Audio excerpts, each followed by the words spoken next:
Outbosses, save the date. On Monday, December 11th at 6:30 p.m., the Out Entrepreneur travels to Orlando, Florida for our very first live podcast event. The event amplifies the power of the Central Florida LGBTQ and ally business community. You can RSVP today by visiting www.outentrepreneur.com and look for the show notes from today's episode for registration details. I hope to celebrate your authentic selves in Orlando on Monday, December 11th.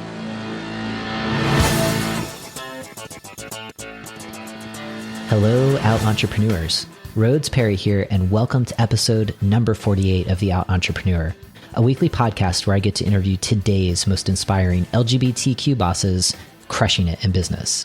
So I'm super excited to be interviewing another out boss from Canada, Edmonton, right? Canada right now. And I have Kat Haluska, who's joining us. So Kat, thank you so much for being on the show. Are you ready to inspire fellow out bosses? Absolutely. Awesome. So a little bit about Kat. She has spent the last several years creating and mastering meetup groups. She has successfully used it to build her business, sell her products and services, become a pillar in her community, and even secure major sponsorships to fund her events. So very cool. I think you might be the first meetup.com expert that we've had on the show. So I'm super excited to learn more from your wisdom. To kick off the interview, Kat, can you tell us more about your business and what makes it unique? For sure. So I created a course that's called Meetup Tribe, and essentially it teaches people the 5-step system that I use to grow my marketing agency back in the days, which is how to generate more business by hosting meetup groups. It's just something that everybody misses. Is such a simple tool, simple concept of meeting local entrepreneurs and business owners that businesses just don't do. You had mentioned there's a 5-step process. What is that 5-step process? The 5-step process, I got it from a marketing background, again, being marketing agency and growing it and all that stuff. But essentially, it's pretty standard. It's research, attract, convert, close, and scale. So it's just like any marketing funnel. Meetup is no different than a funnel, right? Yep. Yeah. And it's so smart, right? And it's right there available for anybody to use. And yet I know myself as a business owner, I've got Facebook and Twitter and LinkedIn and all of the things. And I didn't really start thinking about Meetup as one of those additional tools of building community until actually like a couple of weeks ago, we did a Meetup group for other podcasters interested in getting started. And so I was a moderator, and we announced it through a Meetup community, and it was huge. We had 50 people come, all local Portland people, and all coming hungry with ideas around their own podcast. And it was awesome. Very cool. So I'm excited to learn more about this business that you have. And so there's obviously probably so many different capabilities that you can use with Meetup. What's the one thing right now that has you most inspired about using this as a way of building your business today? Well, it's just fulfilling my mission, I think. I just recently discovered, I've been working on my purpose and my mission and what I want to be and do in life for the last several years, especially since I quit my job last year in January. And it's finally coming to me. You know how very generically everybody's like, well, I want to help people. I mean, that's very like generic mission that everybody has. But I realized that I actually just want to help people who are struggling with quitting their job or fulfilling their dreams, right? So that really initial step of stepping into the business and getting the initial 5-10 clients that are going to transition you from the job income to your own business income. I love that. And so many people who tune into the show are exactly in that place where you were last January, of like, I really want to quit my job. I have this business idea. And yet, like you said, they don't have kind of the 5 to 10 clients lined up, or they haven't written something for like a passive income stream. So, they're really looking to experts like you who can help them get started. I'm curious, you had mentioned that like this business is helping you pursue your mission and your purpose. Usually when I interview guests, they start their businesses for one of two reasons. And the first is that, in fact, they have this idea that is driving them to put a huge dent in the universe. They're very purpose-driven oriented. And the second reason why some people get started is that they're just tired of trying to fit into a workplace culture that doesn't value all of who they are. For you, when you quit your job last January, what was that primary motivator in getting started? I actually just felt very, very bored at my job. I just felt like day in and day out, I don't get anything done, anything that means something to me and to the world. And one morning, I just got to work. I unpacked my bag. I put lunch in the fridge. And then I sat down, turned on the computer, and I just felt all the feeling of sadness rush into me. I couldn't believe that being over 2 years at a job, I still felt like I have no fulfillment of anything. There's no appreciation. There's no results. There's nobody, frankly, even knows what I do. Yeah, I mean, you're striking a chord that I think resonates with a lot of people, and just kind of like the lack of not feeling that you're making an impact, or like you said, that you're not seeing the results, you're not being appreciated, and most importantly, you're not feeling fulfilled in your work. And so it sounds like you really kind of took your life and your work in your own hands and struck out on your own, which I think is really brave, and I think for a lot of people, so many can't see past, I'm quitting my job, ... And I feel like I'm jumping off of this huge cliff, right? I'm curious, on the piece of workplace culture, it sounds like for you were really seeking something that was work that was bringing fulfillment for you. But I am curious, is there something that you're doing in your business right now where you're creating a more inclusive environment where your team or the clients that you work with feel like they can be 100% of who they are, especially for people who often feel excluded in kind of corporate environments? Yeah, that one is always a tough one. But something that I do is when I work with people, when I hire them for my team, I definitely emphasize that I'm here to help them. If they have a dream or a business that they want to build, I'm more than happy to mentor them through it and help them out. I do understand that they're going to leave eventually because their business is going to take off, but that's the price you got to pay for people who will work hard and work with you.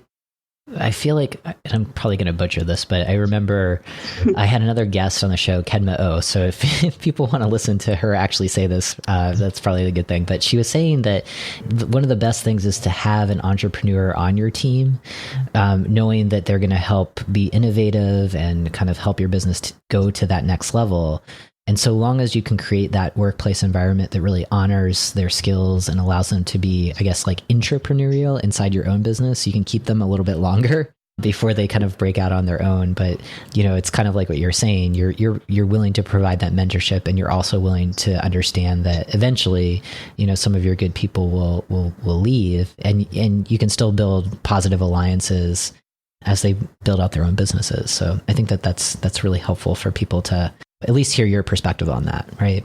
So I'd like to shift a little bit and talk more about your LGBT identity and specifically how that shows up in your work as an out boss. So your business is relatively new. You left your full-time job in January. Was there a time, or has there been a time since starting your own business where it was somewhat challenging to be out, and so there could be some resistance on your own part of being fearful of not being 100% out because you might lose a client, you might lose a revenue stream. Can you think of something like that? And how did it show up in your business, and how did you work around it? Yeah, I mean, it was every job that I've ever had, that initial fear was always there, that if they find out, are they still going to give me a job, or are they going to fire me, or are people going to be inclusive in a team?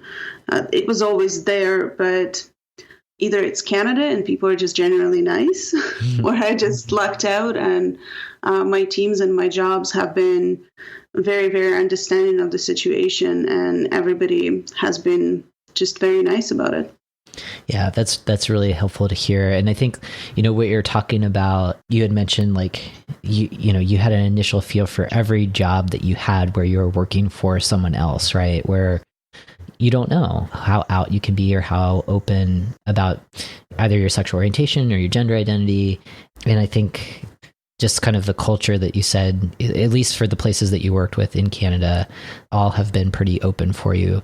I'm curious, as a business owner, how has that changed for you? Has it changed at all? You had talked about this kind of initial fear of like, I'm not sure how out I can be when I'm working for someone else. Has that shifted a bit now that you are a business owner? Well, now it's a little bit different because when I work with people, I absolutely work only with people that I like. So their personality shows from day one, from the phone call, from the meeting, from the networking event. And I can just tell whether they like me personally or they don't. And same comes from me. In fact, there was a very interesting story of one of my clients a couple years ago. We were meeting just at a coffee shop in the mall and going over the details, what she needs done and what she's looking to get done. And just so happened my partner was in the mall as well. And she was just walking by. And of course she looks because we're sitting and talking. And my client goes, "There's this girl just staring at you." And so it's my partner.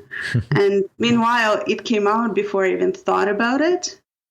And then my client turns to me and she says, Oh, my partner is a woman too.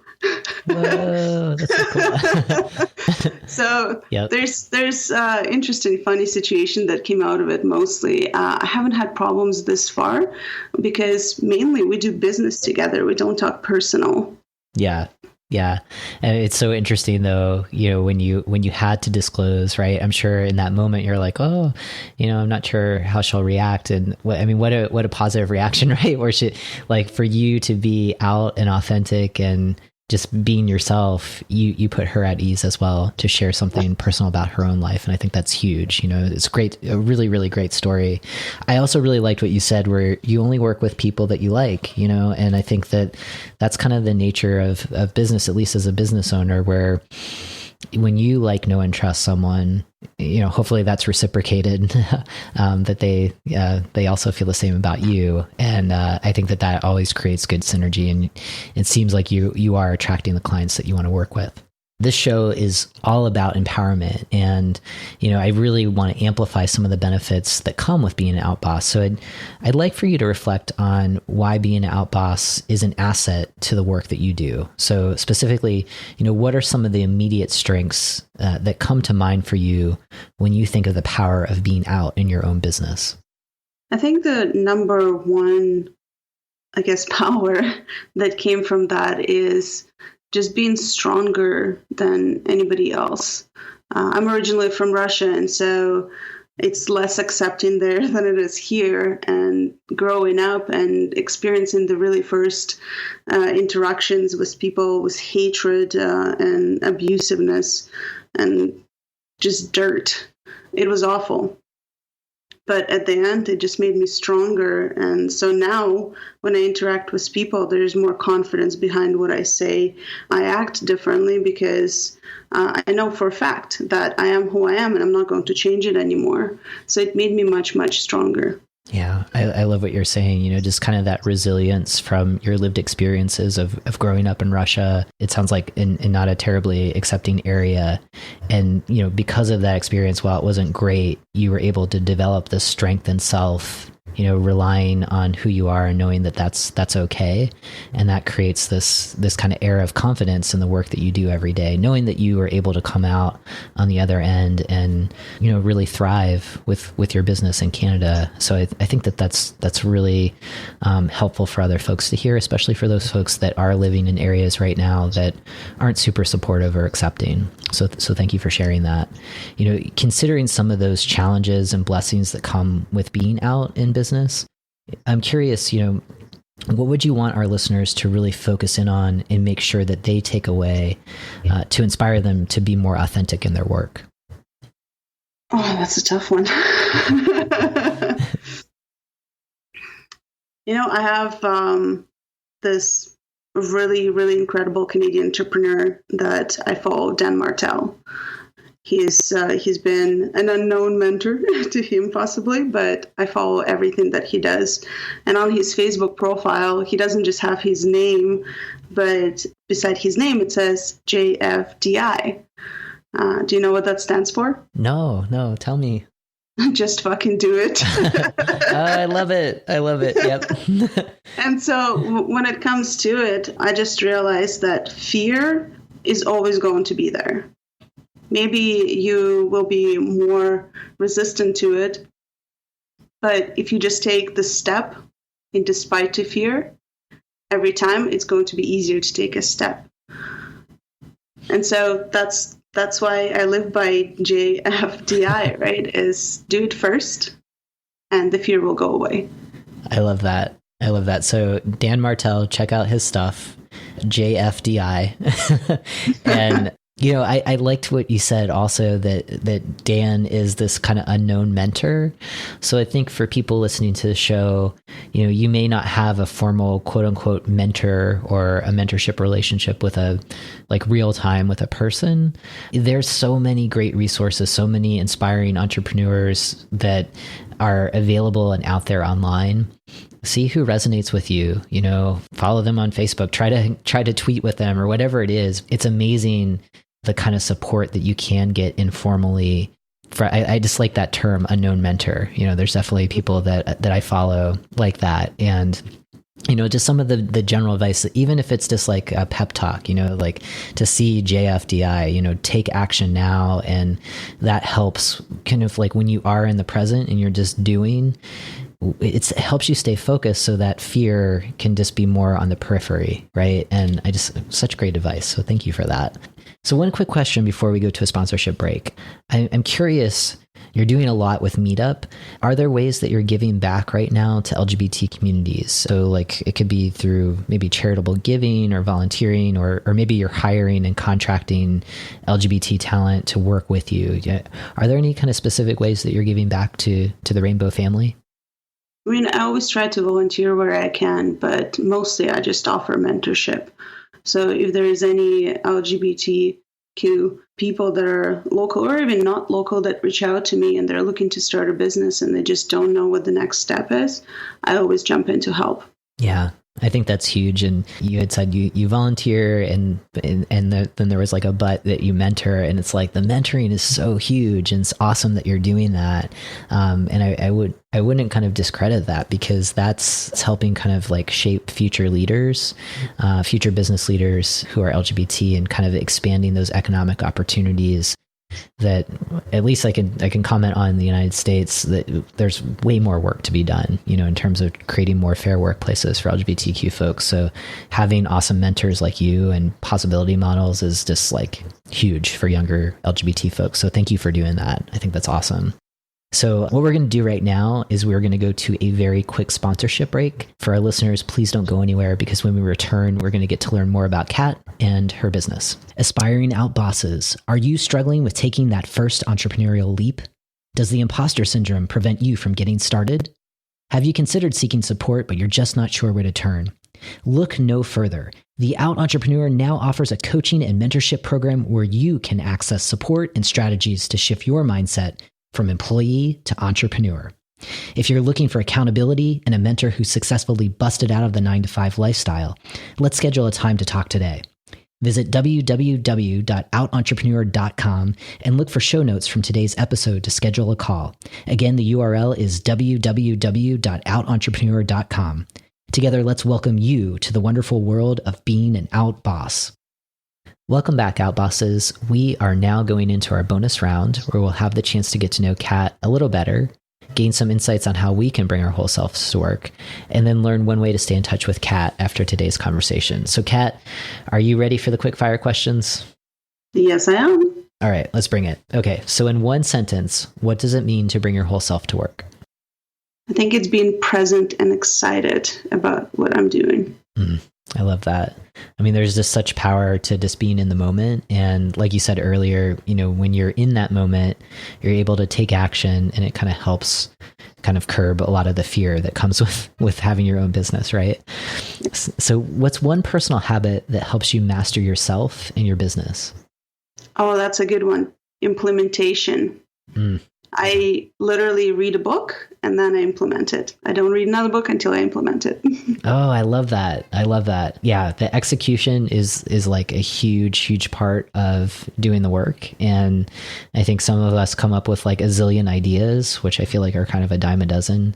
And sometimes we put a plan around it, but without the implementation, like what you're saying, it's not going to happen. So very cool that you're so like action oriented after kind of consuming information that's helpful to your business. So name one thing that you readily delegate in your business to stay focused on what you're good at. Any kind of email filtration work. Yep. Yeah, I had interviewed Robin Streisand a couple of shows ago, and she was talking about how she receives 800 emails a day, and she'll respond to all of them, which is amazing because she's still doing the work. So I think if you have the ability to delegate that, that's awesome. That's really good advice there. So can you share a book or a podcast that has contributed to your success as a boss? A book is The Ultimate Sales Machine. Oh, do you remember who wrote that? Chet. Oh, I can't remember his full name right now. Okay. I'll do some research and include it in the show notes. So what's it about? How does it help you in your business? It's how to do business development and grow your business drastically. It's just all such a basic things and reaching out to the people that you want to work with, as well as staying on the radar, right? And having your top 100 people that you want to work with, but you should be persistent in contacting and trying to get in touch with, right? Yeah. Yeah.